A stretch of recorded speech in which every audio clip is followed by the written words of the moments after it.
Okay, good morning. On behalf of the AACR-ASTRO FDA staff, my other co-chairs, welcome to our second day of drug-radiotherapy combinations. So just remarking on yesterday, just one last time, I have no social media presence whatsoever, but using the most archaic form of communication, according to my sons, texting, I did receive texts throughout the day congratulating us on the superb, excellent lineup. And again, so just congratulations to the speakers, moderators from yesterday. It was an amazing piece of work.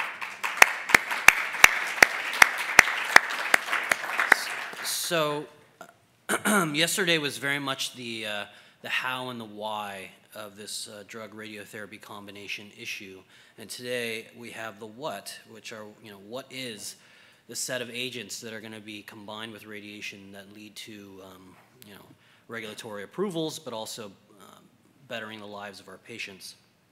So we have a similarly superb lineup looking at immunotherapy, which many of you would have guessed right off the bat, as well as other molecularly targeted agents and nanoparticles, and how we may combine those to, again, improve the outcomes of our patients. In retrospect, given the conversations of yesterday, and we did, the co-chairs, we did have these conversations regarding the importance of biomarkers and defining molecularly targeted subsets of patients, and we have one lecture on that. I think in retrospect, as I was saying, we might have given a little bit more time, but as many of you know, when you're juggling these, the schedules and the timing, we thought that this lecture may at least give us a good introduction to what we're needing, and very much like our co-chair Amanda Walker, who is a force of nature, we're very lucky to have Dan Spratt, who's also a force of nature for all those you know him, and even in his very young career to date, he's already made very significant contributions to molecularly targeted biomarker discovery research and clinical trials. So I'm looking very much to his talk. And then at the very end of the second half of the day, we're going to have a very lively but friendly debate on what will be the next FDA-approved agent combined with radiation immunotherapy versus something else. And that will be given by Dr. Lawrence and Jim Welsh from MD Anderson. And then we'll have a final panel discussion to wrap this all up. So very proud, very honored to introduce Dr. Kirsch from Duke. He's going to give our introductory lecture today. Dr. David Kirsch is a physician scientist, radiation oncologist, who practices primarily treating patients with sarcoma. He is the Barbara Levine University Professor and Vice Chair of Radiation Oncology at Duke University. He holds joint appointments in pharmacology and cancer biology.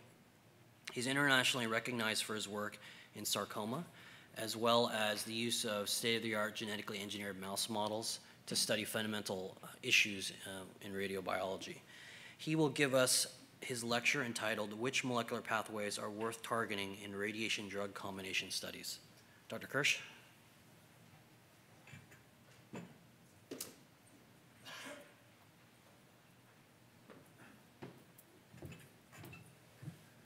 Well, it's really an honor to be asked to kick off the second day here. Very pleased to be here. So this is a disclosure slide before I get started. And I also, as program chair for the upcoming annual meeting of the Radiation Research Society, I'm going to put a plug in for this meeting. If you're interested in this topic, several of our speakers for this two-day meeting are going to be presenting at this meeting in Chicago.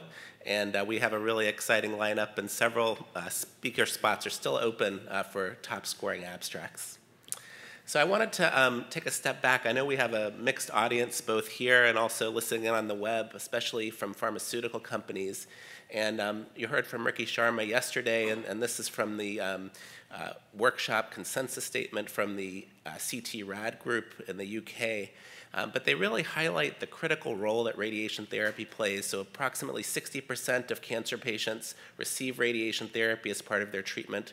40% of cancer cures include the use of radiotherapy, and it can be one of the most cost-effective cancer therapies. And so making advances in radiation therapy with combined molecularly targeted agents really has the potential to make major advances in the outcome for patients. However, as you heard yesterday, there have been a lot of obstacles to getting drugs combined with radiation through the approval process. Part of that, I think, comes from concerns at the pharmaceutical company level. Part of it is just the regulatory process may be more challenging. And Norm Coleman, Ted Lawrence, and I wrote this editorial in the JCO a few years ago discussing some of these issues. And as part of this, we started off by talking about some of the premises of radiation therapy, and I think these are worth reviewing just briefly. I know this is for the radiation oncologists in the room, this is old hat, but for the pharmaceutical companies, I think these are really important concepts to think about as you consider combining drugs with radiation therapy.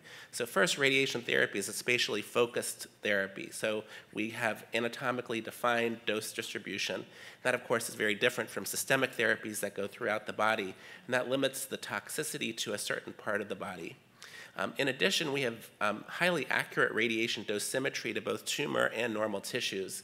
So compared to drugs where we may know the PK and what the dose is in the plasma, we really don't know how much drug gets into all of the tumor, how much drug gets throughout the cancer and with all its heterogeneity. In contrast with radiation therapy, we know exactly how much radiation dose goes throughout the tumor, causing double-strand breaks and DNA damage. And finally, we measure success in radiation oncology by increasing local control or having improved survival. And this really speaks to the impact of radiation therapy and its ability to have a positive impact on patients. And if we look at this curve here, this is an in vitro assay showing cell killing. We typically measure cell killing with radiation therapy here with the y-axis on a logarithmic scale. So 100% surviving, 10% surviving, and so on. And the x-axis showing increasing dose is on a linear scale. Now, if you go back and think about how we do our drug studies, typically we're looking at cell death with 100% down to 0. So the y-axis is a linear scale, and our x-axis is on a logarithmic scale. We're giving nanomolar, micromolar doses, and so on. And so it's really a totally different order of magnitude in terms of the potency of the therapy that we have with radiation therapy compared to drugs. Now, the other thing I'd like to emphasize before moving on to some of the molecular pathways that I think are relevant to target is that to cure a patient of cancer, you have to kill many logs of cancer cells. So this is taken from Bob Weinberg's textbook on cancer. Tumors are first palpable, maybe with a centimeter of tumor with 10 to the 9 cells. So here we're looking at 10 to the 9 cells, and each time we give a daily dose of radiation, 2 gray per day, we kill off a certain fraction of those logs. When we see very nice ASCO plenary sessions, there's talk of partial response, complete response. Complete response may only have 3 logs of cell kill. And if we want to cure patients, we have to get all the way down to 10 to the 9, 10 to the 10 cells log kill. Because radiation is so effective and can kill off so many of the cells, drugs that make radiation just a little bit better have the potential to really increase cure and get rid of all of that last logarithmic cell kill. So which pathways are worth combining or targeting with drugs to combine with radiation therapy? Well, together with Eric Bernard and others, there was a National Cancer Institute workshop that was held to talk about the future of radiobiology, and this was recently written up in the Journal of the National Cancer Institute, where we highlighted areas of current and future focus for radiation research. And I think all of these areas are going to be fruitful for the years to come and offer great opportunities for combining drugs that target these areas, these pathways, with combination with radiation therapy. And we'll be hearing about some of them today, later on this morning. So one, of course, would be to modulate the DNA damage response to increase radiosensitivity of tumors. The flip side would be to minimize radiation toxicity to normal tissues and stem cells. Cancer metabolism is an exploding area, and there's exciting opportunities for understanding how radiation affects metabolism and taking advantage of that to improve the response to radiation therapy. Cancer stem cells is a very important topic for resistance to radiation and other therapies, and targeting the cancer stem cells has the potential to also improve outcome. And then finally, as we'll be talking about today, the role of the tumor microenvironment has a critical role in the outcome from radiation and other therapies for cancer patients, and combining radiation with immunotherapy is certainly a very exciting area with great promise. Taking advantage of hypoxia and targeting it is also another area that has great promise. And we also highlighted other opportunities in the microenvironment, such as manipulating the extracellular matrix. And finally, as Phu was mentioning before, there's great opportunity to expand predictive biomarkers so that we understand which patients would be best to include in our therapies as we move forward with novel clinical trials. So before finally moving on to these molecular pathways, I also want to highlight this other paper that was published led by Norm Coleman, talking about improving the predictive value of preclinical studies in support of radiotherapy clinical trials. And here we outlined the various types of preclinical studies and data that are needed to move forward into clinical trials. And of course, there are in vitro studies looking for drugs that can enhance cell death with radiation, and a number of different in vivo models. Typically, what's done is with a regrowth delay assay where radiation causes a growth delay, and then one looks to see if adding in the new drug enhances the time for regrowth. This can be done with human tumors such as xenografts, and then there's a more involved assay, the TCD50, which uses higher doses of radiation to actually get local control in 50% of the tumors. This requires a lot more animals and is not done as often, but may have the most clinical translation potential. And finally, I'd just like to highlight some of the other models. There's patient-derived xenografts and the genetically engineered mouse models that also have certain strengths and advantages. But like any model, as shown here with the Salvador Dali painting, they all have strengths, but they also have limitations. And the critical thing is that we can learn something important from our models as we move forward to translate them into clinical trials. So here I want to highlight two molecular pathways that I think are ripe for moving forward into the clinic. This is the p53 tumor suppressor pathway. This really takes the advantage of 25 years of sound basic science and translational research that's gone on in the space. p53, of course, is the most commonly mutated gene in human cancer and also plays a fundamental role in the response to ionizing radiation and other cellular stresses such as oxidative stress and oncogenic stress.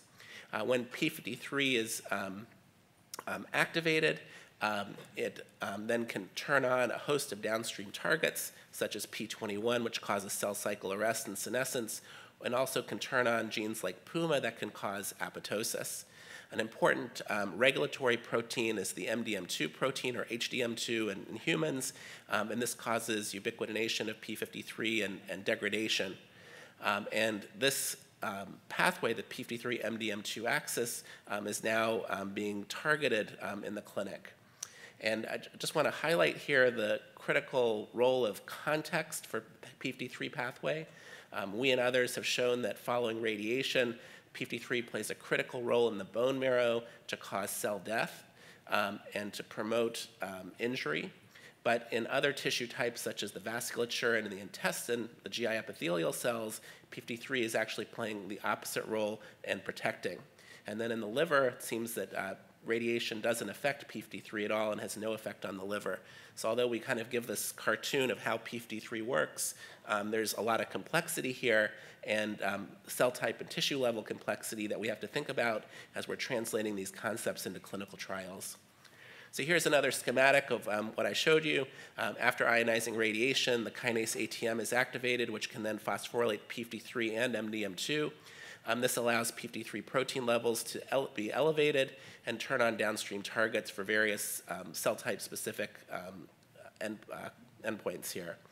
When there's a mutation in an oncogene causing a hyperproliferative signal, this can then activate p53, and usually in that setting, there can be inactivation of the tumor suppressor p19 or p14-ARF, and this allows the tumor to develop in some cancers where p53 is wild type. And this then allows us to think about targeting this pathway by having drugs that can block MDM2. So there are now very potent MDM2 inhibitors that can block MDM2, and then give, in combination with radiation, get an exacerbated p53 response and get increased cell kill. This is the work from Peter Houghton's lab, published now a couple years ago with a rhabdomyosarcoma xenograft model. The tumors are implanted into the mice and they grow. When they're given the MDM2 inhibitor, they also grow. 20 gray causes a growth delay, but then the tumors come back. But when they give the MDM2 inhibitor plus 20 gray of radiation, there's permanent cure. And so based on the underlying sound rationale for using MDM2 inhibitors and this preclinical data with the xenografts, the NRG is now moving forward with a phase 1b trial of a neoadjuvant AMG 232 MDM2 inhibitor with concurrent preoperative radiotherapy in wild-type p53 soft tissue sarcomas. This is being led by Meng Welliver from Ohio State through the NCI experimental, through the NCI Experimental Therapeutics Clinical Trials Network, and I'm the physician translational scientist on this team. So for all of these patients, they'll be enrolled either with a sarcoma of the extremity body wall or a sarcoma of the abdomen, pelvis, and retroperitoneum. So we've got two separate cohorts. They'll have a biopsy at the time of enrollment, and they'll have next-generation sequencing of p53 to determine if p53 is wild type or if it's mutant. Of course, if p53 is mutant, we wouldn't expect an MDM2 inhibitor to have any beneficial role based on our understanding of the pathway. So the patients will be placed on AMG 232, and there will be correlative science endpoints, and then the patients will then go on to receive radiation with AMG 232 if their p53 status is confirmed to be wild type. For patients that have a p53 mutant or deleted tumor, they'll have back to standard of care, which is radiation therapy alone. And this is going to be a standard dose escalation trial, but given with a single dose of AMG 232 3 times per week with daily 5 days per week radiation therapy, starting 3 times per week at the first dose level, and then moving up to 5 times per week if that's tolerated. Now, another area that I think is really exciting to target are the upstream kinases proximal to p53. This is the schematic of the PI3 kinase family, the canonical PI3 kinase, and also family members mTOR, ATR, ATM, and DNA PK. These kinases respond to ionizing radiation and other damage and phosphorylate key targets, including p53, to orchestrate the cellular response to DNA damage. And there are now potent inhibitors that are going into clinical trials of these kinases and can be tested with radiation therapy. And we and others have preclinical data to suggest that targeting these kinases can have a very impressive effect on outcome following radiation. So this is work from Catherine Castle, a graduate student in my lab, using a mouse model of brainstem glioma generated by Orrin Becker. In this model, it uses the RCAS-TVA system to generate primary brainstem gliomas in mice. This is a lethal cancer in children, and there have been over 80 clinical trials over the past few decades with no improvement in outcome. And here, Catherine's targeting the ATM kinase using Crelox-P technology, and when she deletes ATM, there's no effect on the growth of the tumors or the penetrance in this model. However, when she treats the mice with 10 gray times 3 whole brain radiation, there's a dramatic survival advantage in this model. Typically, Orrin only sees improvement in survival on the matter of days here. And this is a major shift in terms of survival. And this slide was provided by Melinda Merchant, who's here from AstraZeneca. And AstraZeneca now has some potent ATM inhibitors that are moving into clinical trials. There's a microdose F18 study looking to see the exposure of the ATM inhibitor getting into the brain of healthy volunteers. And there's also a first-in-patient phase 1 study combining radiation with the ATM inhibitor for the treatment of brain tumors. This is going to be done both in glioblastoma as well as brain metastases. Now, of course, whenever we move forward with combinations of drugs with radiation, we always worry about the therapeutic index, but it's going to be critical to test this combination and others going forward to understand in humans what the safety and tolerability is of targeting these critical pathways. Finally, I'd just like to share some of our data with radiation and immunotherapy. This is the work of Amy Wisdom and Yvonne Mowry in my lab. Here again, using the genetically engineered mouse model. This is a model that I developed when I was a postdoc, where we can inject a muscle with an adenovirus expressing Cre recombinase. This turns on oncogenic KRAS and deletes both copies of p53. And when Amy then makes a cell line from these mice with the sarcomas, she can then transplant them into syngeneic mice. And as many others have shown, when we then give radiation or an anti-PD-1 inhibitor, we see that there's modest effect, but then when we add them together, there's impressive synergy. And what's been really remarkable is that when Amy and Yvonne repeated this experiment in the autochthonous primary model, now the same tumor model with the same treatment, we see very minimal effect. So here, the PD-1 inhibitor doesn't really have an effect, and the combination also doesn't have a synergistic effect. And I think these data are important because they show that all of our different model systems have various limitations, and model systems that rely solely on transplant systems run the risk of missing out on the critical role that the tumor and the immune system have on one another as they co-evolve during development. Now, we've also generated an additional mouse model where we can delete p53 and then we can give the chemical carcinogen methylcholanthanine, MCA. We did this because our genetically engineered mouse model, like others, has a very low mutational load, and mutational load appears to be important to allow the immune system to respond to cancers. So here's our standard KP sarcoma model, very low mutational load, but when we do the p53 MCA model, we now see that there's a very impressive response, or a very impressive mutational load, similar to what we see in human melanoma. This is from the TCGA data set for human undifferentiated pleomorphic sarcomas, which is what our mouse model is most similar to. And then Yvonne Mowry then took this model and she did an experiment where she generated the primary tumors in the mice, gave them radiation with or without the anti-PD-1 antibody, then amputated the tumor and then followed them for metastases. So about half of the mice developed lung metastases in this model. And what Yvonne found here in this preliminary experiment is that giving radiation didn't affect the rate of metastasis, giving the PD-1 antibody didn't affect the rate of metastasis, but the combination did seem to decrease the rate of metastasis in this experiment. And so based on this preclinical study as well as a clinical trial, SARC-28, we're now moving forward with this concept, testing it in patients. This is the data from SARC-28, which was a multi-center phase 2 study of pembrolizumab, the PD-1 inhibitor, for advanced soft tissue sarcoma patients. 40 patients were enrolled, 10 per subtype.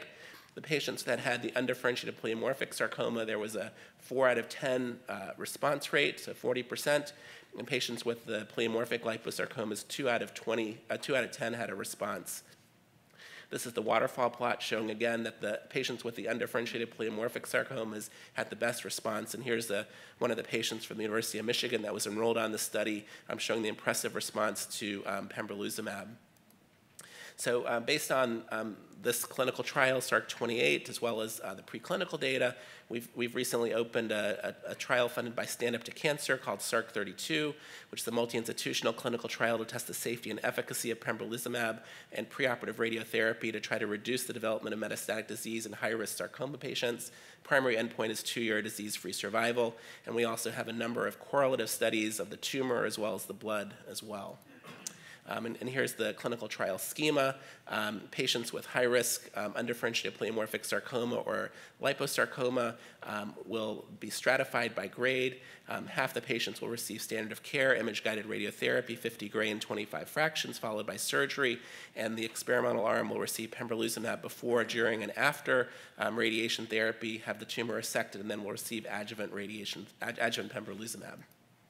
So just to summarize, I think there is a tremendous opportunity for translation of cancer and radiation research into the clinic by combining molecularly targeted drugs with radiotherapy.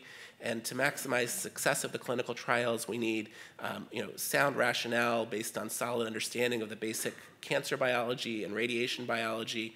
We need to carefully select preclinical models with complementary limitations and strengths, and the preclinical data should really provide compelling data to support translation into clinical trials. I've outlined a couple of what I think are some of the really exciting clinical trials moving forward. The MDM2 inhibitor for p53 wild-type sarcomas in combination with radiation, targeting ATM with radiation for tumors in the brain, and a PD-1 inhibitor with radiation for extremity sarcomas. And these are the folks from my lab that did this work, our collaborators and funding sources, and I'd be happy to take questions.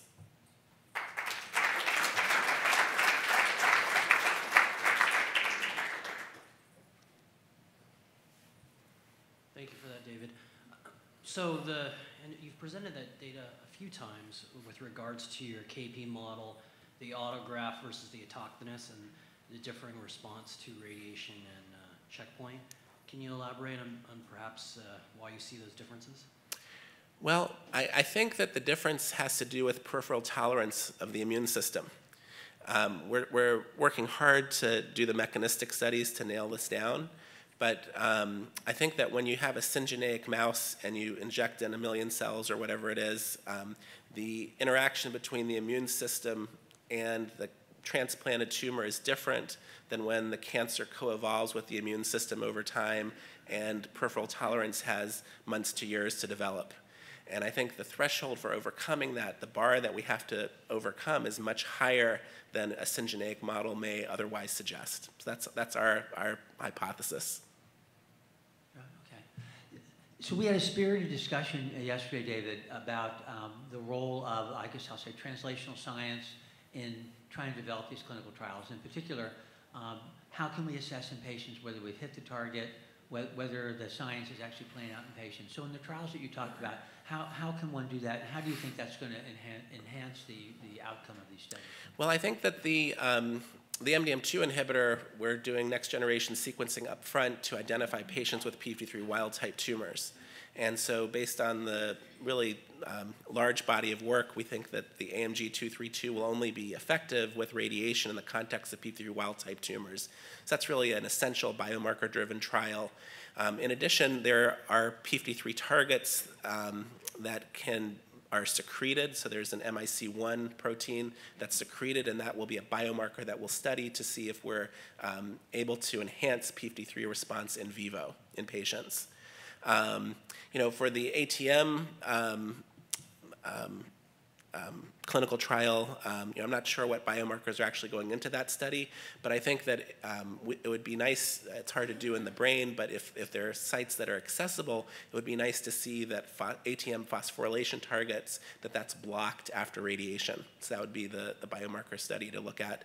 And then with the immunotherapy studies, we have a host of peripheral blood mononuclear assays and others to look for the immune response. Yeah.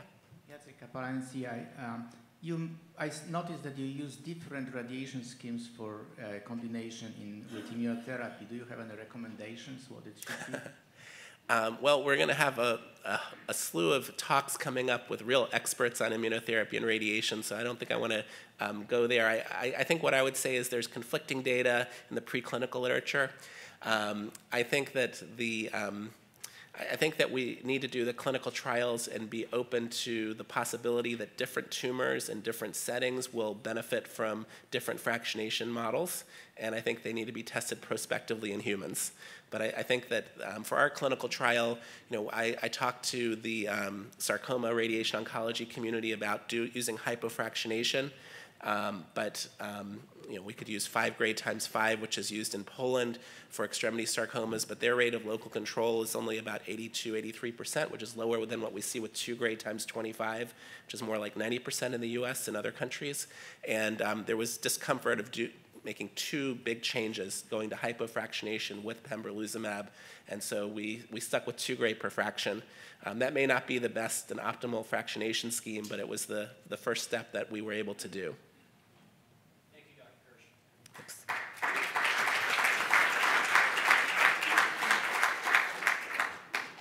I think we'll go ahead and get the third session started on immunotherapy.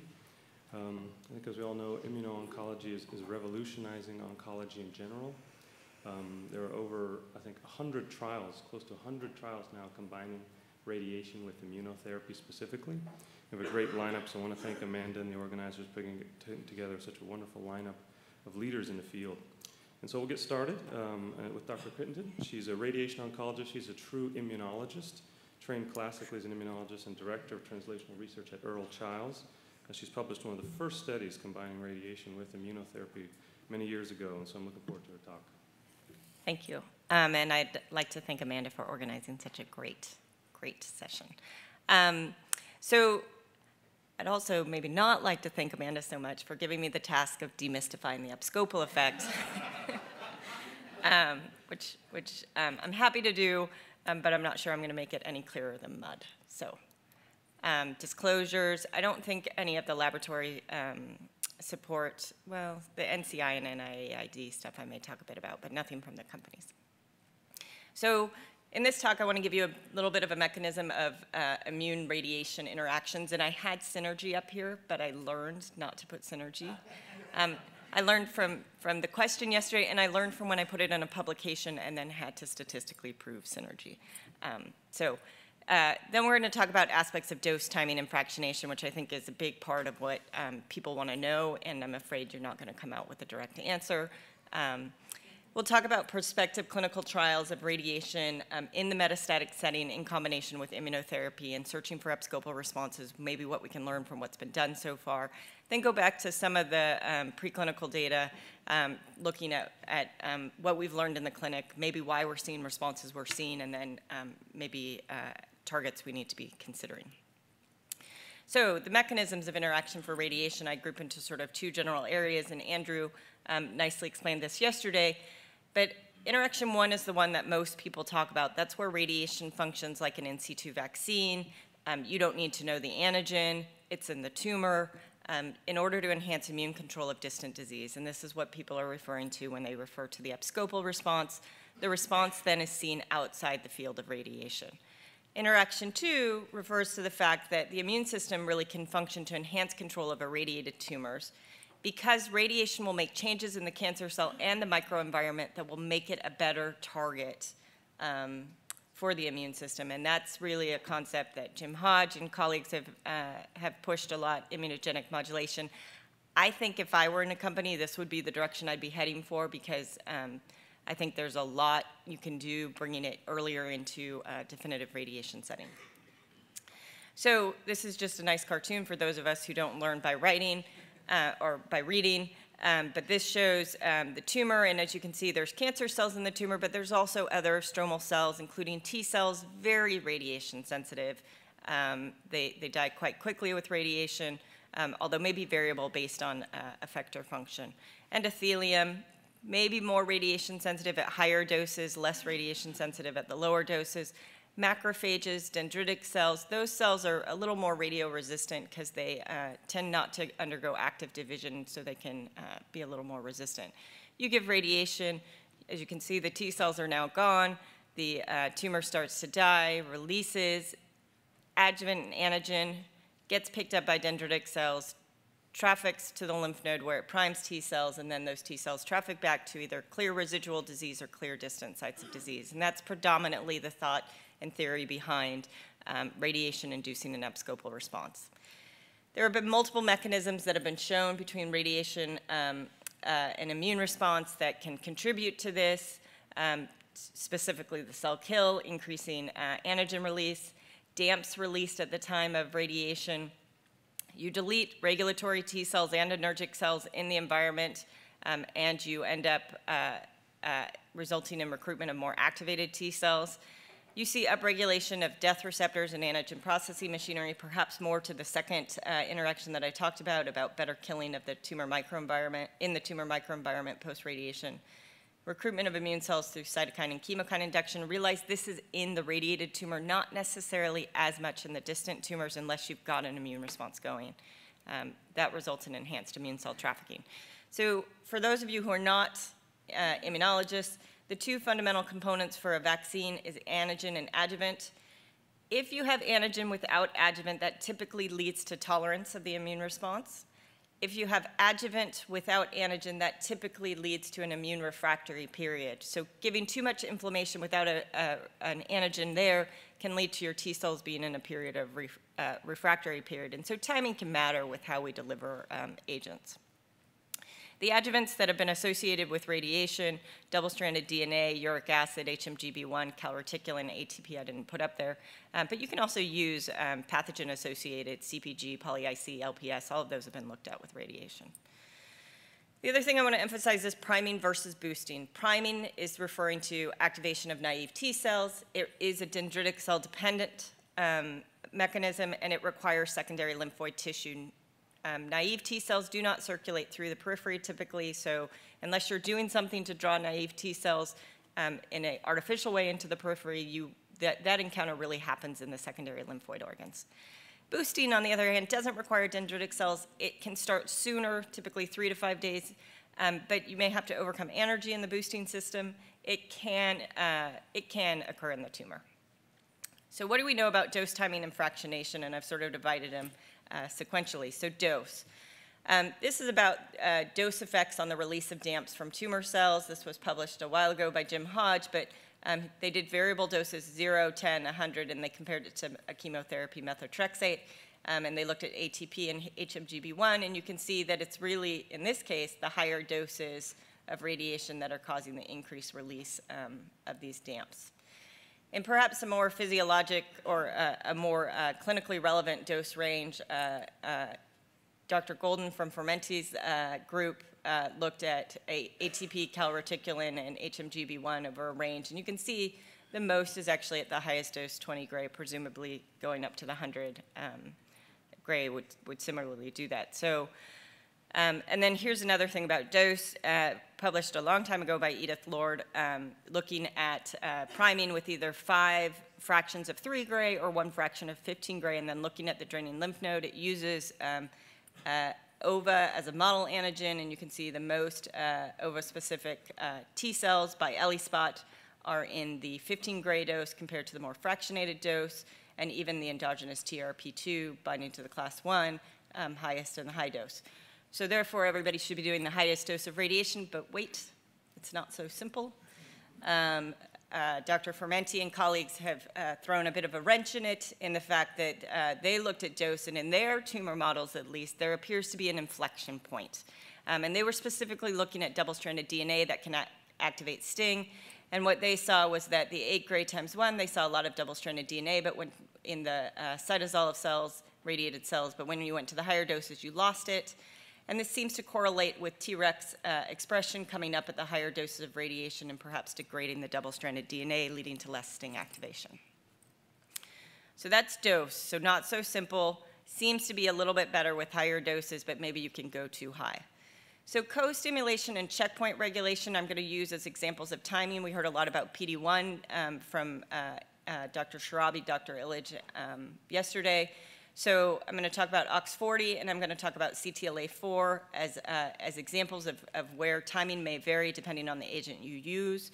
OX40 is not constitutively expressed on CD8 T cells. It comes up very quickly following MHC engagement and TCR engagement of MHC, and it's pretty tightly regulated to within 24 hours of antigen presentation and recognition. CTLA4, unless you're talking about Tregs, typically comes up later, 2 to 4 days post-antigen presentation. Both result in, well, CTLA4 prevents contraction if you engage it. OX40 leads to a greater number of activated T cells with more effector phenotype. So What can we tell about timing? This was an experiment that Dr. Young did when she was in the lab, and we basically just did anti-OX40 pre, concurrent, or post, and then looked at where the best scenario is, and based on what I told you about mechanism, you would expect close to where antigen release is. And what you see, in fact, is when you give radiation and OX40 one-day post, that gives you the most effective scenario, although there is some efficacy of RT alone in this model and the more delayed treatment. Appears to be a little less effective with pre-treatment. CTLA-4, on the other hand, we did pre, concurrent, and post, and I would have said, based on what I told you about the mechanism, that it would have been later, not earlier. But in fact, the best immune responses are seen with the pre-treatment, which makes all the scientific rationale go away, except if you know that actually CTLA-4 acts on Tregs, and Treg depletion before radiation is probably the mechanism in part by which anti-CTLA-4, because we use the depleting antibody. Is there anything we know from the clinic that helps us support this? This is a retrospective look that Barker did at patients with metastatic melanoma and looked at whether they got their radiation during the induction IPI phase or during the maintenance IPI phase. And it's retrospective. There's lots of caveats to this, and I think we need to study it in a prospective manner. But it seems radiation after IPI had started for a while looked better. So timing may matter, and it may depend on the agent used. Radiation therapy and fractionation. So this, there's been lots of studies for decades published about lymphopenia following radiation. This is just a comparison of two studies, one that used standard 28 fractions of radiation in the neoadjuvant setting for locally advanced pancreatic cancer, and one that used a hypofractionated 8 to 10 gray times 3 all within 1 week. And we looked in the peripheral blood. The CRIT study, we just moved the letters around. The CRIT study is hypofractionated, the ICRT is standard fractionation, and you saw a significant decrease in lymphocytes that persisted in the standard fractionation. They dip a little bit in hypofractionation but recover. Monocytes show no difference regardless of the system you use. And when you looked at the actual CBCs and the absolute lymphocyte counts, you can see that normalization for 2 consecutive measurements occurred in 70% of the patients, and the mean time to normalization was 50 days, 272 days. So a long time for normalization in the standard fractionation. So if lymphocytes matter for what you're doing, you either need to figure out if that lymphopenia is going to affect the outcome or figure out a way to address it.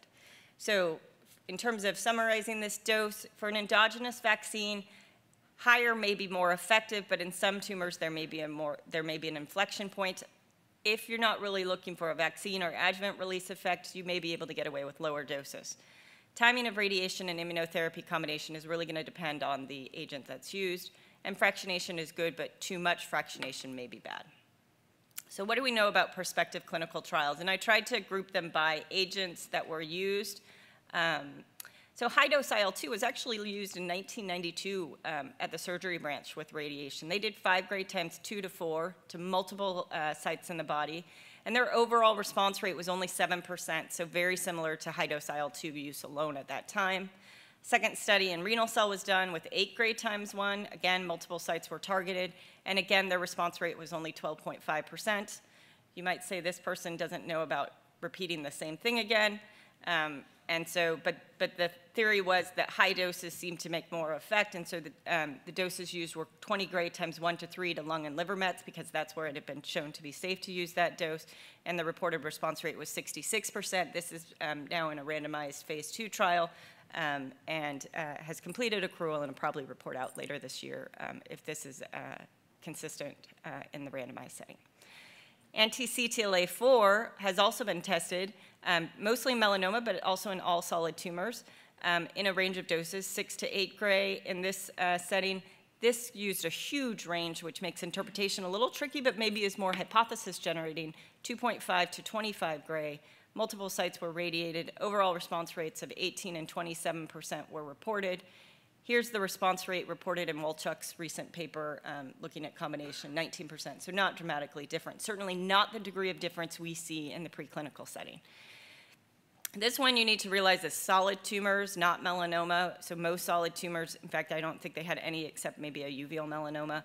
Melanoma in this case, using 6 to 12.5 gray in up to 5 fractions to lung and liver mets.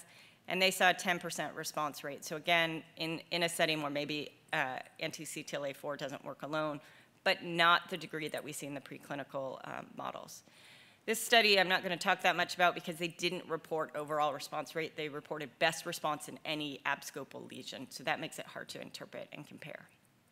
Anti-PD-1, we're going to hear a lot more about this later in the day, but reporting a 13.2% response rate, again, across all solid tumors, not melanoma. So what do we know about clinical trials? Most have been single-arm phase 1, phase 2, IO agent plus immunotherapy. We don't really have randomized data yet. There is a suggestion of higher response rates when we combine RT and ablative doses with high-dose IL-2. That may not be true for all immunotherapy agents. Response rate with checkpoint inhibitors haven't shown the degree of combined benefit that we saw in the preclinical setting, and I want to talk to you a little bit about why that may be. So radiation's a bad vaccine. If you're British, you might call it sort of shoddy, but here's a good vaccine, Listeria, vaccinating against SIY, and you can see a strong SIY-specific CD8 response, and this is going out past the vaccine. Untreated, there's very minimal response. RT doesn't give you much response. You get a little, but it's not a great vaccine. So really, maybe we need to think about how to make RT a better vaccine. And then the other thing that I want to mention is anti-CTLA-4 isn't really known to make vaccines work better. So this looks at OX40 and anti-CTLA-4 combining with radiation, and CTLA-4 doesn't do much more than the vaccine alone. OX40 actually expands the cells. So maybe you need to think about what you're combining to make a better vaccine. And then I want to talk a little bit about what David referenced, which is the issues of our tumor models. So when you implant a tumor model, and this has been known since the 80s, North did studies, you get an effector T cell response, and then you get a secondary suppressor T cell response. And if you do concomitant contralateral legs, when you inject that contralateral leg, you can reject it if you implant it at day 6 to 9 in this window when you have an effector response. You give it a little earlier, you probably have a more favorable immune environment in there. You give it late, you probably have a very suppressive immune environment. So in order to mimic this, but in our transplantable models, we use anti-CD40 ligand, this block CD40 ligand. It's known to prevent priming responses when you inject a tumor. And what you can see is that in the control, you see an antigen-specific response, and when you use anti-CD40 ligand at the time of implantation, you lose it. But what happens when you use this CD40 ligand blockade and then you look at combination with CTLA-4? And what you see is this is the normal response we're seeing, 100% cures when we combine RT and CTLA-4. This is what happens when you block that priming event. So probably what we're seeing in a lot of these models is boosting with the radiation rather than priming. And that may be some of the issue of why we see a smaller response rather than the dramatic response. It's not limited to PD-1. We used central tolerance here with a SIY expressing pancreas. And PD-1 similarly, response by itself, and then response in the animals that are tolerized. So in final thoughts, there's actually strong preclinical rationale for radiation and IO combinations to enhance the abscopal response, but dose timing of the combination and immunotherapy that you're using and what fractionation you're using needs to be addressed and really thought out beforehand, and maybe compared, as Andrew mentioned yesterday. We need to exercise caution and interpretation of some of the preclinical results and make sure we're testing what we want to be testing. So if you want to look at priming, transplant tumor models may not be the best way to see what optimizes priming. And then if abscopal response, as I said, basically that's what I just said. So we need to maybe consider the IO agents that'll enhance the priming in the clinic. And so things that bring in DCs, things that optimize T-cell priming, adjuvants may be the way to go. Thank you.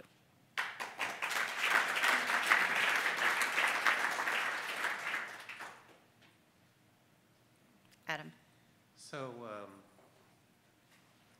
Marka, can you talk about, so there was a lot of discussion yesterday about clinical benefit. Mm-hmm.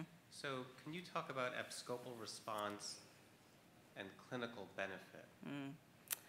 Yeah, so I think when you're talking about abscopal response, this is why I think you need to be cautious about about looking at any response in any unirradiated versus looking at response across all of it and the duration of the response.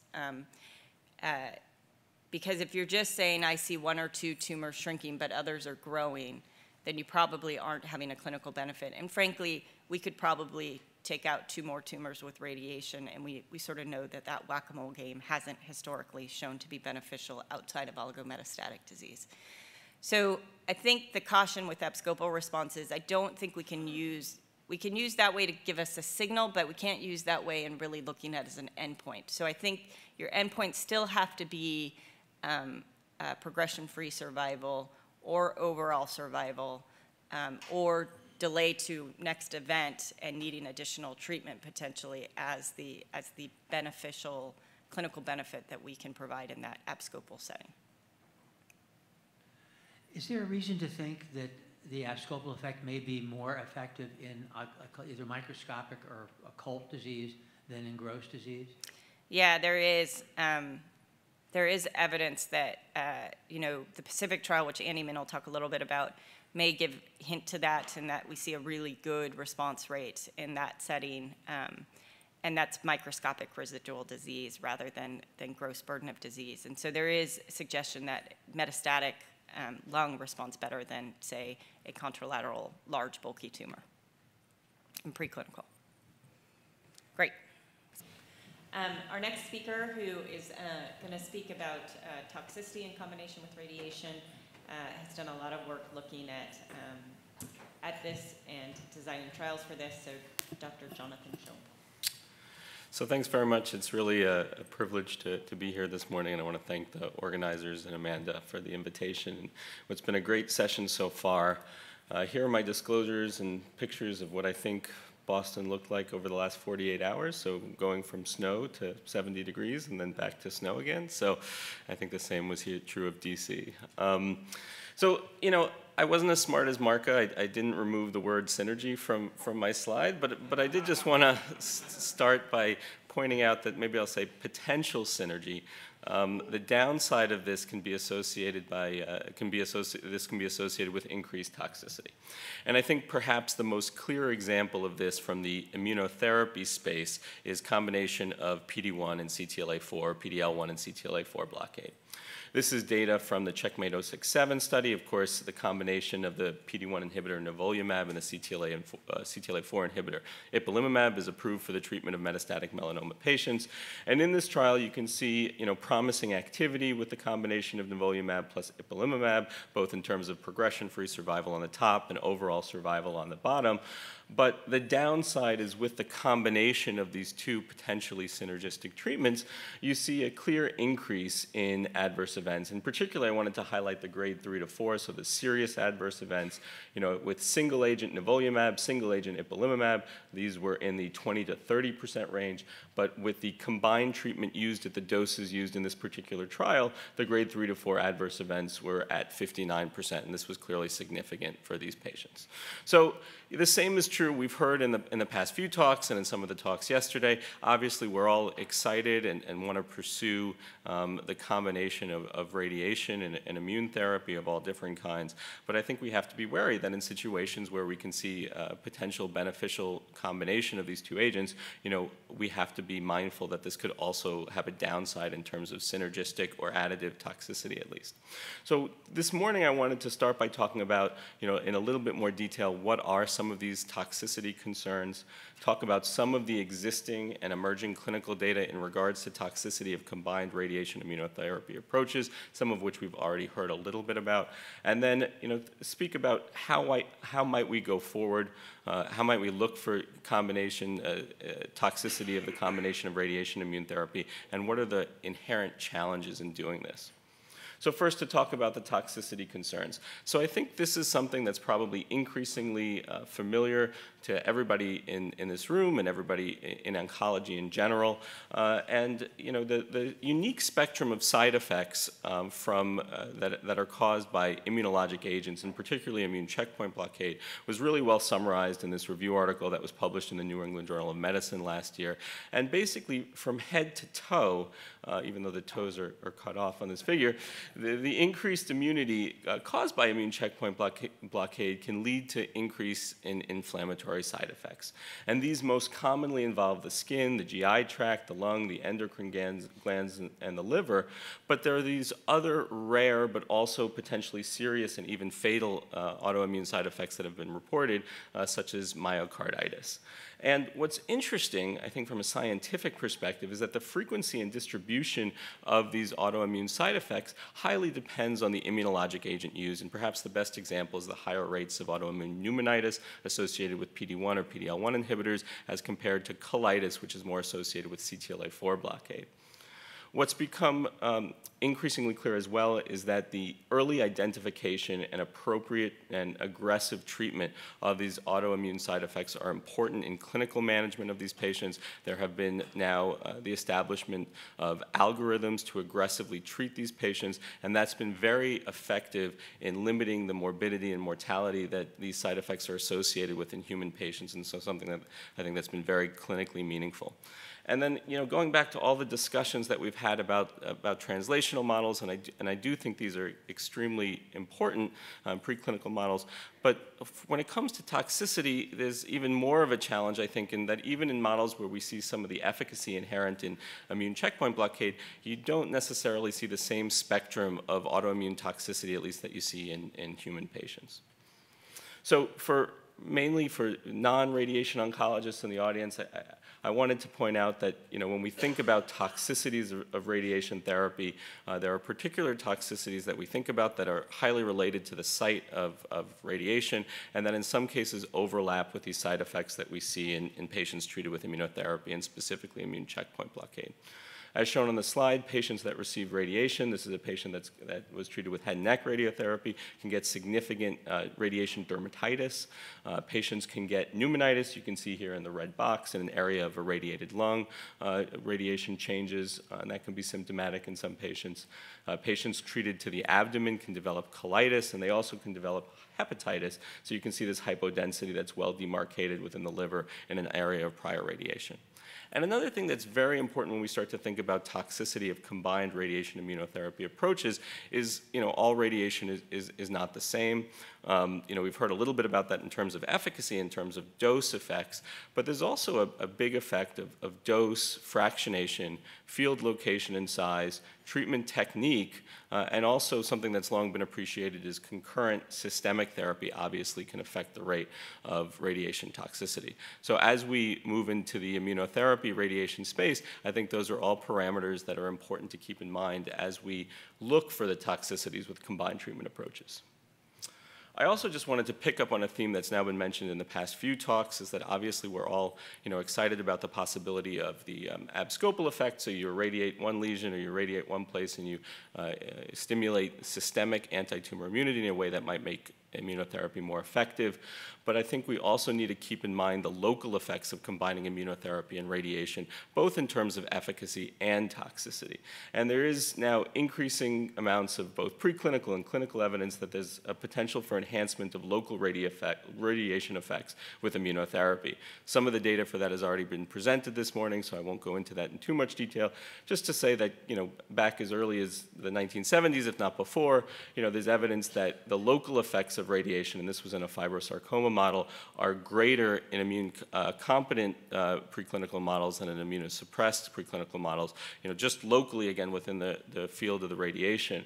And if you look at some of the clinical experience combining radiation and an older immunologic agent, so interferon, you did see a hint that there might be these increased local effects. So publications that were published when these two agents were given concurrently looked at some potential for increased mucositis, radiation necrosis, dermatitis, so some of these potential local toxicities of radiation.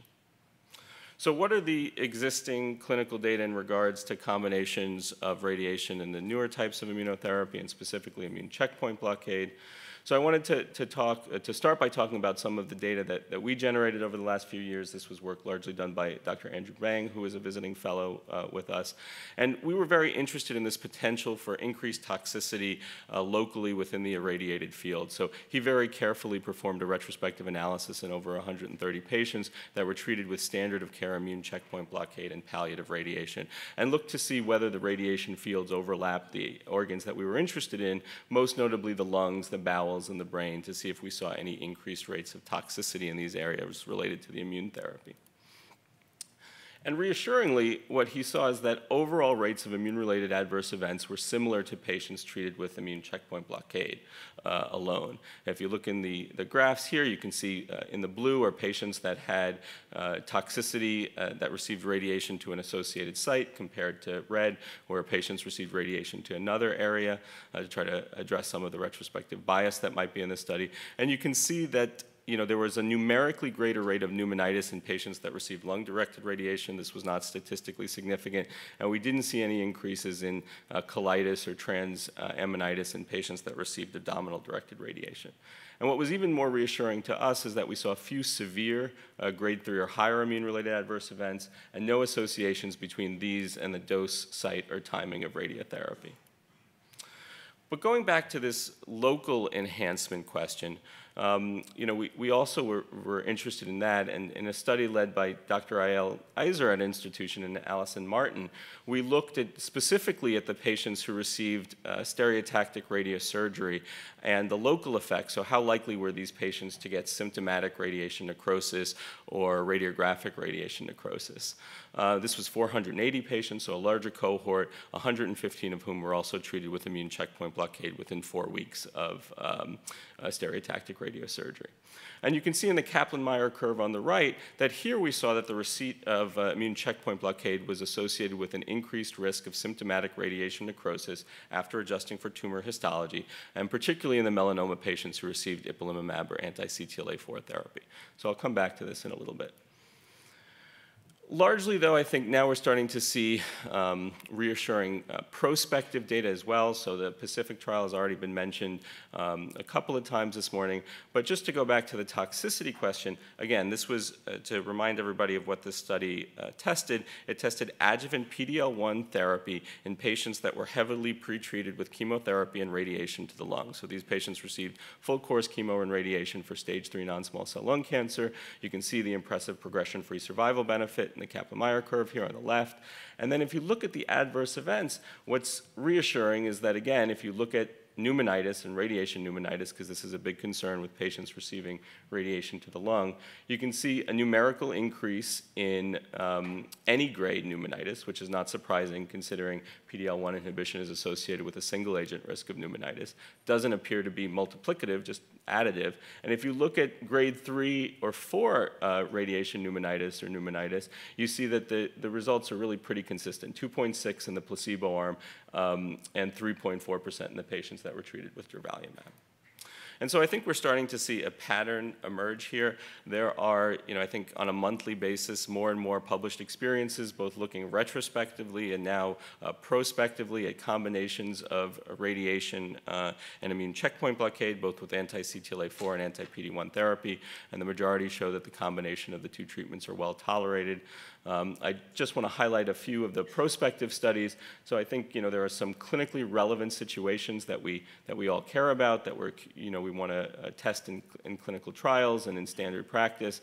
And I think there now are, at least in abstract form, a couple of studies that have shown reassuring data when we think about combining immunotherapy or immune checkpoint blockade with conventionally fractionated chemoradiation, studies in the neoadjuvant setting in pancreatic cancer and in the definitive setting of head and neck cancer, presented at ASCO last year, and then another one recently presented just last week at the Head and Neck Symposium in Arizona.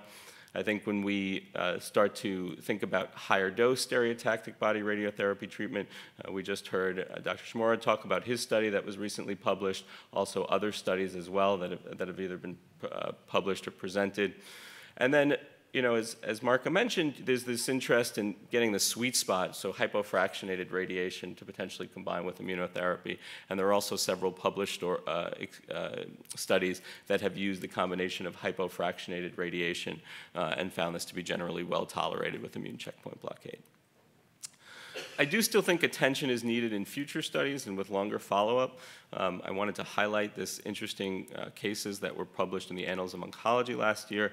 So, these are heat maps or isodose curves when patients that were treated with radiation to the lung. You can see on the top to the left lung and on the bottom to the right lung. These patients then went on to receive anti-PD-1 therapy with nivolumab. And what was very interesting is both patients developed pneumonitis eventually on nivolumab therapy, but this pneumonitis was largely localized to the areas that had received prior radiotherapy. And a recall phenomenon is certainly something that is reported with radiation with antibiotics and other drug therapies, but the fact that this might occur with immune checkpoint blockade, I think, is interesting. So how do we go forward? So for the last couple minutes, I just want to talk about, what are some of the challenges and how we might address those in terms of monitoring toxicity. First and foremost, I said I'd go back to the increased rates of radionecrosis that we saw in the setting of immune checkpoint blockade. And I think both in the clinical practice setting and also in the clinical trial setting, we have to always keep in mind that the concerns regarding the theoretical and observed toxicity are balanced by the potential for clinical benefit. And that's obviously the most important when we're thinking about this issue. And so in that same group of patients, you could be concerned on the one hand about the radionecrosis, and I think we should look into this further and try to find ways to mitigate this. But also we're seeing just kind of very impressive results in this group of patients, and with the use of immune checkpoint blockade and local stereotactic radiosurgery. So this was a study that we did looking at outcome in this group of patients, and what was very impressive is the median overall survival in melanoma patients treated with brain radiation and PD-1 inhibitors in this series was greater than 4 years. And for anybody that's treated melanoma patients with brain metastases historically before the era of immune checkpoint blockade, the median survival was typically measured in months. So I think this combination of treatments, while it may have toxicities, certainly offers tremendous promise for our patients. And so one thing that I've heard about is sometimes people are concerned about toxicity and want to implement arbitrary time cutoffs between radiation and immune checkpoint blockade or other immune therapies, and I don't really think that's supported by the evidence, especially given the fact that some of these effects and the clinical activity of both radiation and immune checkpoint blockade can be long-lived. So holding immune checkpoint blockade for 1 or 2 weeks, I don't know is supported by any data.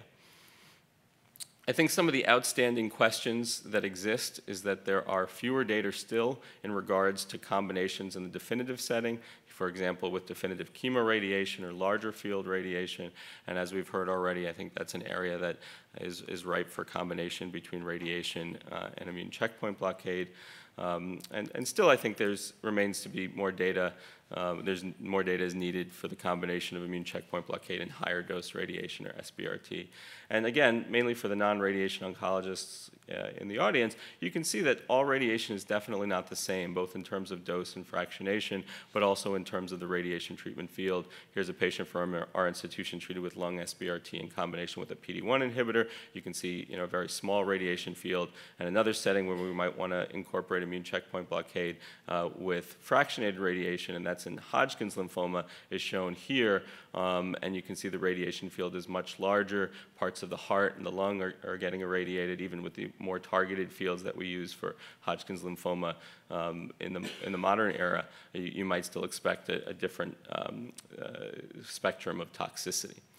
I also think that as more and more of the IO combinations and IO agents are being explored in the clinic, we need to look at potential toxicities of these combinations. So for example, CTLA-4 PD-1 inhibitors, CAR T cells, IDO inhibitors, other immunocheckpoint inhibitors, and intratumoral immune therapies. I know that was mentioned yesterday as well. I think the challenges, and we can talk more about this in maybe in the discussion period, is that the time course of side effects can be delayed, both with immunotherapy and radiation. I think that just speaks to the importance of multidisciplinary and extended follow-up after initiating combined therapy with radiation and immunotherapy. And attribution of these side effects can be difficult. For example, pneumonitis and elevated liver function tests, which can be caused by both radiation and immunotherapy. As an example of this, how might we start thinking about attributing toxicity, for example, lung toxicity, which is a question that comes up. So, again, I think it's important of following these patients, of integrating, radiation oncology into collecting data up front, because if you don't collect data about the radiation treatment field and the radiation dose and fractionation, you may not have it in the context even of a prospective clinical trial. So here's a patient that received focused stereotactic body radiotherapy, developed radiation-induced lung injury over time, and you can see it's, again, if you catch toxicity related to radiation early enough, it's generally localized within the radiation treatment field. So if you collect this data, it goes a long way towards help attributing this toxicity.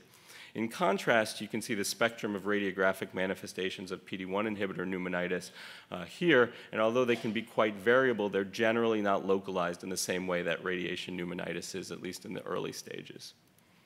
So to summarize, immunotherapy has unique toxicities, many of which overlap with potential radiation effects.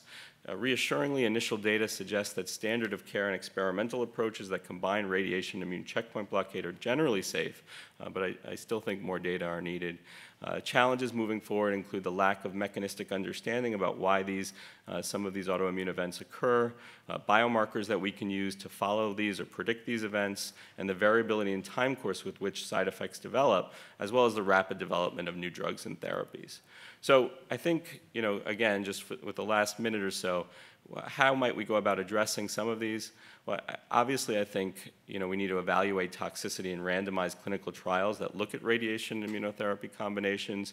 Dr. Sharabi mentioned studies that we're doing. I think it's not just comparing radiation versus no radiation, but also looking at the impact of radiation dose and field to try to get at the toxicities that might be increased with immunotherapy and radiation together. I also think there's a big importance of collecting radiation data on these trials and also trying to use registries and databases to evaluate these toxicities and rare side effects. Dr. Dicker briefly mentioned the EPRO pilot, so we're trying to look at patient-reported toxicities that we're trying to integrate on a study that I'm leading through the ETCTN, which combines durvalumab and tremelimumab with or without low or high-dose radiation.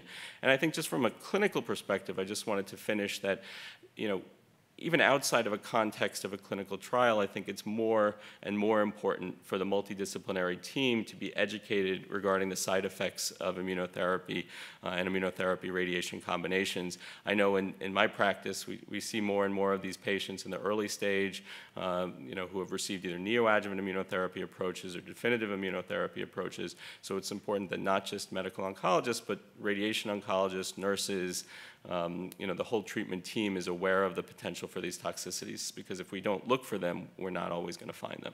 So thanks very much.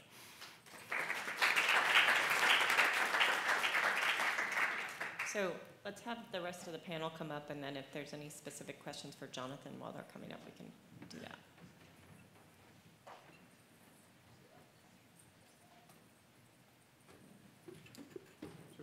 So for the rest of the panel discussion, we have David Berman, Michael Yellen, and Margaret Yu. So we're happy to have a number of industry There's a chair. There's an extra one up there. Industry leaders. I guess we can start off with questions. Well, I have a question. I guess I'd start with Jonathan, but really it could also be a question for the panel. Why should there be a local selective anti-cancer effect compared to a normal tissue effect? I mean, we're all happy to hear there isn't toxicity, but aren't all the mechanisms that were discussed today, shouldn't they cause normal toxicity, normal tissue toxicity in the irradiated field compared to the tumor?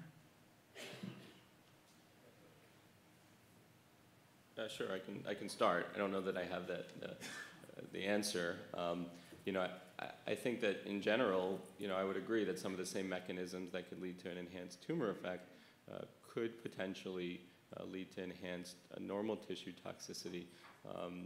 in fact, in the case of radionecrosis, is that the fact that the tumor is responding better, and those are the cases where you might be more prone to see radionecrosis. There are mechanisms of tolerance, obviously, and those might be more active in normal tissues in general than tumor cells. Also, as we are more and more targeted with radiation, obviously radiating less normal tissue might partially contribute to minimizing the toxicity. But in general, I think that's why it was so much of a question for us, and why it's been reassuring that even though we might be seeing these enhancement of the local treatment effect, I don't think that we could say the evidence really shows an enhancement of a lot of the toxicities. Sorry, I was going to add, I think one of the other explanations could be what was presented earlier by Marka about neoantigenicity versus normal antigens. Normal tissues don't have neoantigens, so they're not going to induce a T cell response. Perhaps a lot of the damage that is seen, perhaps a lot of the toxicity that's seen is due to innate immune damage, which is not affected by the checkpoints at least. I'd also like to touch on that. One important point, that the PD-1, PD-L1 agents, they're not direct radiosensitizers. Obviously, in vitro, if you add these agents, they're not going to directly radiosensitize due to DNA damage. They're not causing DNA damage. So, we give cisplatin, which is a significant radiosensitizer and causing significant DNA damage. And so recognizing that as far as safety, there's been actually thousands of patients now treated combined with palliative radiation, some on prospective trials. And across the board, there has not been any significant increase in high-grade toxicities that we've observed. So I think I think we have to train our residents and our trainees on the side effects, which can be serious, which can be very rapid and need to be addressed immediately. But at the same time, for us as a field, I think we should really focus on efficacy and looking at the efficacy endpoints to see how we can best address those. I think I can also add just like one other point to that. In regards to immunotherapies and immunotherapy combination with radiation, there's some interesting recent evidence that the stem cell compartment, maybe not so much the regenerative stem cell compartment, but the homeostatic maintenance stem cell compartment may be particularly evasive of the immune system due to downregulation of MHC, upregulation of NK inhibitory ligands. So, even when we ramp up some of our therapies against the cancer, it could be acute toxicities, may still suffer, but perhaps ability to regenerate may be protected a bit due to the underlying biology. Okay, we'll just go in order. So, one. Thank you. I would like to ask a question about the toxicities. So considering, we know the radiation field, a lot of factors, as you just described, affects the outcome, and we need to collect data. So how can we make sure that the pharma colleagues, the industry, is not scared of these side effects, and how to collect them, knowing that they might not have the internal expertise in the company? So, what is your advice that how they should tackle this issue, and how can we help them to not get scared of radiation because of the side effects, but make sure that they do everything they can to make sure they get it, collect the right data in the right form? Yeah, I can start. I'd be curious to know the other people from industry's perspective on this as well. I think overall, in terms of not being scared, I think the existing data is very supportive that the combination now of radiation and immune checkpoint blockade, as Dr. Sharabi just said, is largely safe. I think that's reassuring. In terms of toxicity, I think just like on every trial, and when you're combining two agents, it's important to closely monitor for toxicity. And I think collecting data to help us figure out why toxicity occurs is really important. And I think sometimes is a big question when you're designing these trials of what radiation dose to use, which is relevant and speaks to how you might see synergistic efficacy. But just as important is making sure you collect data in regards to the radiation, how much normal tissue is irradiated. So you collect this in a prospective fashion, with the ECRF form, so that you can go back and look at these questions, and that you follow patients for toxicity for an extended period of time, and that includes radiation toxicity, and that you integrate, I think, a multidisciplinary follow-up, so you're looking not just for the immunologic side effects, but you're also looking for the radiation side effects, and that involves, continuing to have a multidisciplinary approach as these patients are followed. Does anybody from industry on the panel want to comment about that? Hi, it's Margaret Yu from Janssen. I agree with what you said. I think we collect the toxicities of radiation therapy just like we collect toxicities of other drugs that we're investigating. But we really need, I think within an industry, we don't have that much expertise as far as radiation oncology goes, and so we really count on our experts in academia to help us define what are the best areas of focus. Yeah, I would concur. I just take you back to the early days of IPI when we went in the clinic. Actually, most physicians were afraid of using IPI and had trepidations about it. But there's a learning curve on both sides, and I don't think industry is, or, at least from my limited standpoint, is put off by doing studies with radiotherapy because of toxicity. And as you said, I think we need to work together to understand what the potential toxicities are and how to follow them and how to manage them. Great, thanks. Let's go to number 2. Hi, Sam Mason, Reflection Medical. So thank you for a really, really wonderful session. I thought it was really exciting, and it's rare to have a panel like this up, and so I've had a million questions, but I know I can only get one. So my question is about mechanisms of action. So a lot of really, I guess, exciting work that's been done preclinically, and now we're seeing proof points clinically on the abscopal effect and even the adscopal effect. And we also heard about just the general concept of debulking the disease and tumor burden.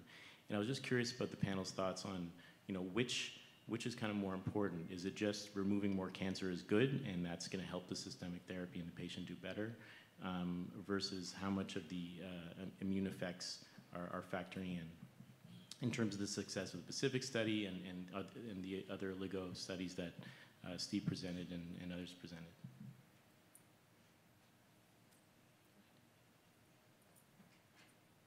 Happy to give my thoughts on that. I think tumor debulking is critical. Getting down to a minimal burden of disease, it actually does come down to a numbers game. You're looking at it as resistant clones that are emerging, and clones that either lose antigen or lose MHC expression and have immune escape. So those cells would still be sensitive to DNA damaging agents and classical cancer treatments. And so debulking the disease, getting down to a small burden of disease can reduce immunosuppression, and I think will increase the overall response rates as well. So I think that we should separate out, though, that it does look like that the patients who begin having low volumes of a disease do better. However, I think it is the hypothesis that could we then convert patients into that state as almost a kind of pre-conditioning one. So, again, I want it to be true. I think it makes sense. I think it makes sense, and not only in the IO space, but even if you look at some of the work with crizotinib and EGFR, right? Kind of spot welding to actually keep people on the agents seems to be just as effective in terms of patterns of progression, even in terms of patterns of progression on these PD-1. There is a new onco-target paper out now or soon showing that, again, in most of the lung cancer patients who progress, really only progress in terms of limited sites and disease. So yeah, I think it is clearly important up front, and I think it's sort of part of our model is to try to treat as much bulky disease as possible. Microphone 3. Sorry. Oh, do you want to go ahead? Yeah, I was going to add, I think this gets to as what is the mechanism for radiation and the immune system. And there are 3 hypotheses that I see. One is the tumor debulking. You could get that with chemotherapy, add chemotherapy plus IO. We know that works. The second is what is the effect of radiation in the local tumor microenvironment. And then the third is the boost prime. And really, to me, the first two would really be a local tumor effect. You wouldn't really see abscopal because it's mostly about what's happening to the irradiated site. The third one is about the systemic immunity. And I think we need to really understand that. I was really happy to hear that there are some very good biomarker trials being done where there's going to be tumor biopsies before and after radiation so we can understand what's happening within the tumor microenvironment. I would really try to encourage and urge that we need to study and interrogate the systemic immune system and the effects of radiation on neoantigen-specific T cells in the periphery to understand whether boosting priming really is an important mechanism. I don't have that's the short answer. Great. Microphone 3. So I have a very specific question about, so a lot of I think the data presented is with PD-1 and brain radiation therapy. Do you have any data for CTLA and PD-1 blockade combined radiation? Do you see a higher signal, and do you think there's a time, like a time point, whether that affects, brain radiosurgery or whole brain radiation therapy? Are you talking about toxicity? Yeah, so, that's what as I pointed out, one of the limitations is, there's more and more experience with anti-PD-1 and radiation, CTLA-4 and radiation. Still, some of the combinations, there's relatively less experience. We do have more and more patients that are treated with combined checkpoint blockade and radiation to the brain and elsewhere. Certainly, I think we're all impressed by just even without radiation, the high activity of the combination of CTLA-4 and PD-1 blockade in intracranial metastases. That was recently presented. In terms of the toxicity of the combination with radiations, we have some patients that have received the combination. I don't think the numbers are high enough to really draw a lot of conclusions about that, at least in our experience. Okay, microphone 1. Hi, I'm Neha Amin, radiation oncologist from University of Maryland. Basically just a clinician, not in the lab, but we're seeing a lot of patients on immunotherapy being offered radiation, and there's so many trials out right now, some retrospective data as well. But do we have enough, or do you guys have enough information now to create some suggested guidelines as we move forward, creating clinical trials to really define what is abscopal response? Because some of the studies are starting with radiation and immunotherapy at the same time, so how are you going to split out what is radiation related versus just immunotherapy, as well as the toxicity question? If we're talking about abscopal response, should we be worried about abscopal toxicity? Could radiating one site kind of initiate toxicity in another organ? So is there enough right now to kind of create guidelines as we kind of analyze the results of current trials or create new trials? So I think if we kind of break your question down in terms of how should we quantitate the response, I think if we take some guidance from CTEP and the NCI, which is now supporting this, the idea is to use resist non-irradiated lesions and to a priori define those. I think it makes sense. I think that there are other ways of quantitating, and I don't think the response correlates well to the survival that we are seeing, but it is at least some common place to start. I think in terms of the actual toxicity, if you actually run these trials, the actual FDA has told us on all of these investigational agents that you have to assign the toxicity to the combined treatment, so that we are not even allowed to say, oh, this is probably from RT or this is probably from this. It is just to the treatment. And in some ways that kind of simplifies it because you don't have to worry. And I think it's hard when you have these IO effects on the lung and you could have SBRT effects on the lung to then really differentiate if that's causing, and in the end, in terms of the patient and safety, it doesn't really matter. So I think with the guidance from NCI and from the FDA, I would advocate that we should just, follow that. Go ahead. Yeah, I just wanted to comment that, I think when we're developing drugs, if you look at radiation as another drug,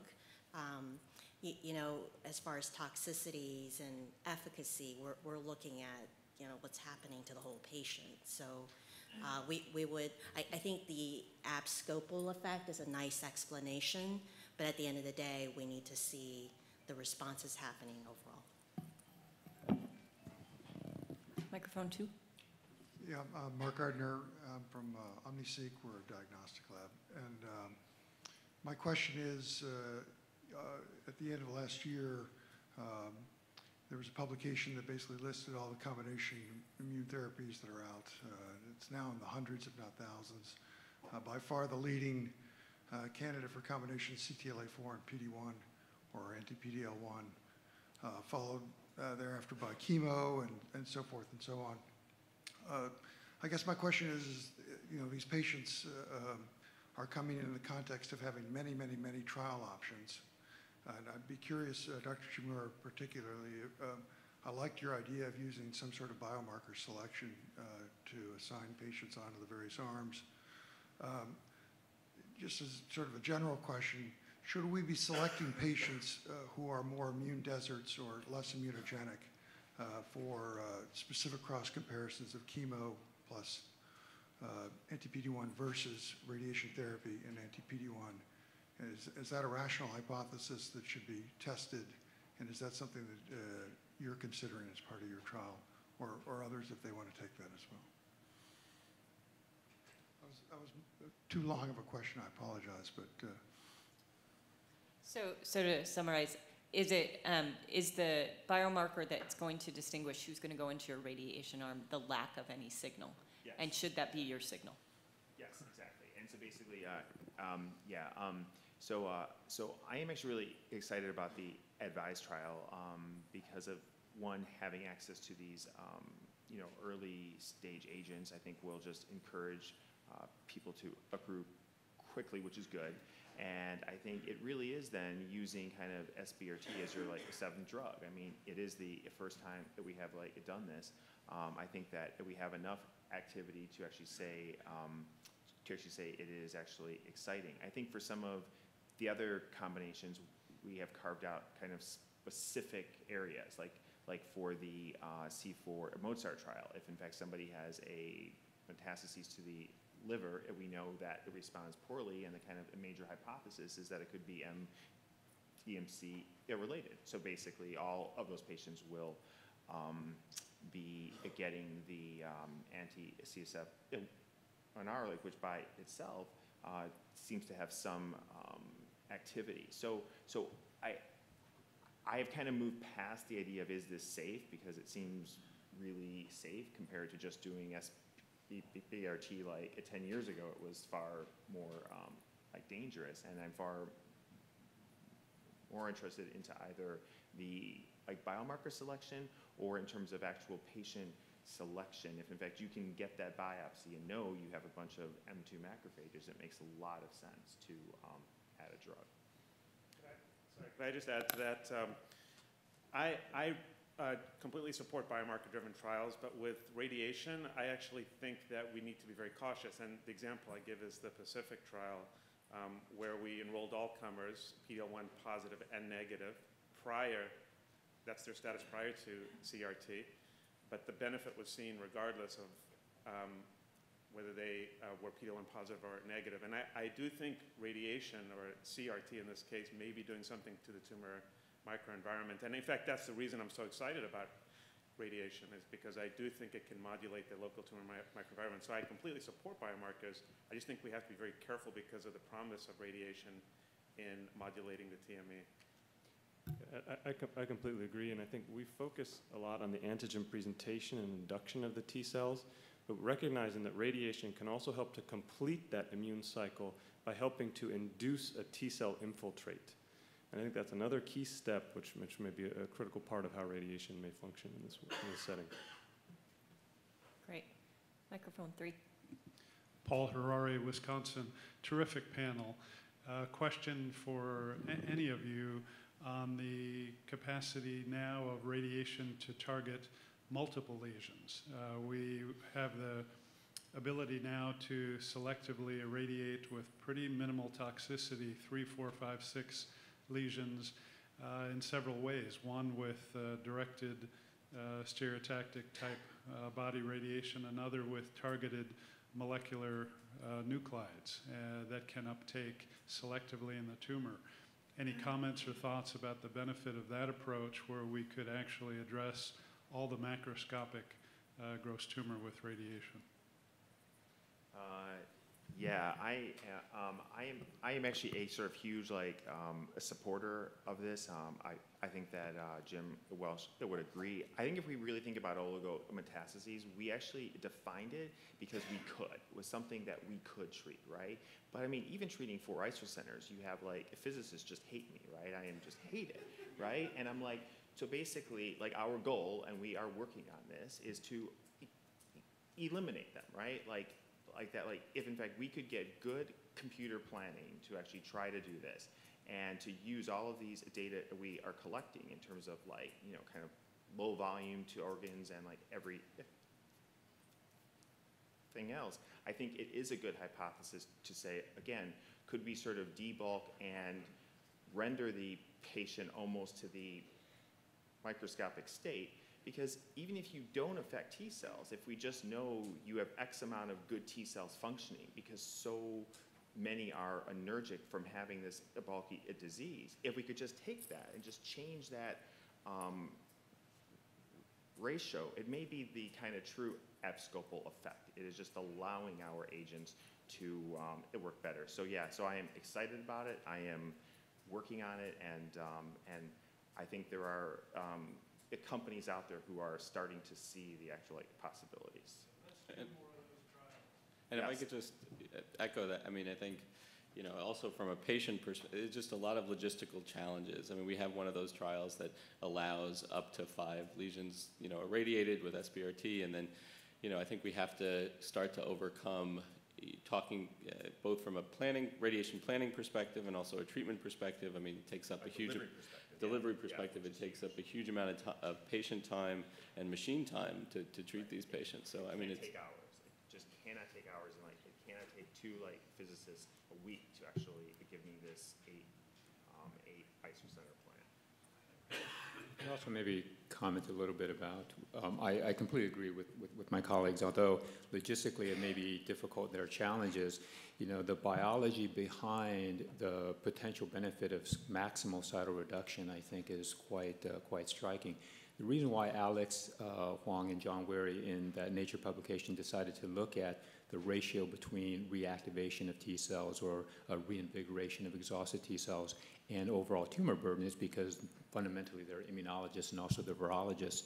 And they fully appreciate that, at least in the field of virology, antigen load has a profound impact on whether or not you can mount an effective immune response versus whether or not T cells end up exhausting. The one difference between a chronic viral infection versus acute infection, the latter being cured and the former persisting, is oftentimes just attributed to the antigen load, the initial antigen load. So, I don't think it's necessarily true, however, that that's all radiation is doing, debulking. There is evidence from our lab, Silvia Formente's lab, I'm sure others as well, Sandra DeMaria's lab, that you can uncouple the debulking effect from the immunogenic effect of radiation. So there's a lot to the pathways that radiation is also activating in addition to its cytoreductive role. But to the extent possible clinically, I think maximally cytoreducing, even carrying some of these studies into the definitive setting, I think will have, it makes a lot of sense from the biology point of view. I think we're running into the break. Maybe take one more question, Amanda. No, we're in the break, sorry. So, and this is a question really targeted towards the folks from industry we have on the panel. So I think a lot of us in radiation oncology think, oh, and we've heard this alluded to just a moment ago, they're afraid of using radiation in a clinical trial for registration. We see a lot of these trials are investigator-initiated. And then we also heard that, well, safety is really not a concern. We're aware of this retrospective and prospective data that was presented that says it's relatively safe, and now we have the Pacific trial. So my question is really, and again, this is broad, but take a stab at it if you want, but if there are barriers to sort of having you think about radiation in terms of a registrational trial, can you articulate some of those? Or is really the time is right now and we're moving forward? If we get your thoughts on that, that'd be great. So I work in the prostate cancer area, and we actually have a company-sponsored phase 3 registration study combining a hormone therapy with primary definitive radiation therapy. And we No, we are thinking about doing one because for us, relative to the other big pharma, I think we're relatively new to the IO area, but it's certainly something that we're thinking about as well. Well, I was just going to say that, you know, for a long time, there hasn't been great evidence about the combination of radiotherapy and immunotherapy, and now we're coming into that era where we're having more studies showing a benefit. So I think there's more, it's higher on the radar screen now, and there's going to be at least, you know, better rationale for moving forward in combinations with immunotherapy. I think the data is pretty clear now. It just has, you know, taken a long time to get there. Yeah, I would just add quickly, I think in tumors that are sensitive to immunotherapies, you're going to see a plethora of radiation trials coming out of Pacific. I think the major challenge there, since you asked, I think no one's concerned about safety. The major challenge that I've seen, AstraZeneca MedImmune for transparency, is that there are so many different types of chemoradiotherapy. There's sequential, and it differs based on whether it's US or Asia. And so it's dealing with that variability that can be somewhat of a limitation, and I guess we never got to that discussion here. The other area that I wanted to touch on are the tumors that have historically not been sensitive to immunotherapies. And the one that jumps out is colorectal cancer. If you look at the median number of tumor mutations per megabase, colorectal, which is historically insensitive to immunotherapy, has the same as other tumors that are sensitive, like HCC is a classic one. No one knows why. So colorectal is another example where if you could incorporate maybe a chemoradiation therapy approach might be helpful in a tumor like colorectal. So I think those are the two points that I'll leave you with. So I think that will conclude our session. Thank you all much for the wonderful speakers and panel on. And we'll return back in about 10 minutes, 10:35, to start the next session. Thank you all. Thank you.